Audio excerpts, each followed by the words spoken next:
Today we're learning the phrasal verb bear with somebody. It means to be patient with someone. You use it when you want someone to wait or stay calm. For example, bear with me while I fix this. You always say bear with plus a person. You cannot say bear with the problem. It is an inseparable phrasal verb. That means you cannot put anything between bear and with. Bear with me is polite and common in English. People use it in conversations and customer service.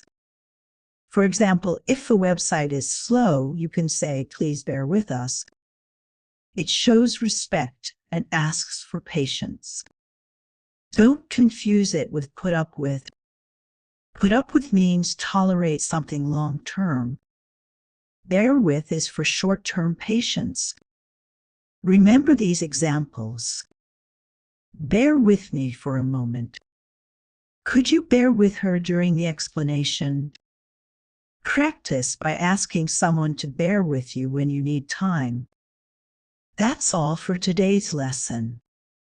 Keep practicing and use bear with somebody in your daily English. Thanks for watching. See you next time.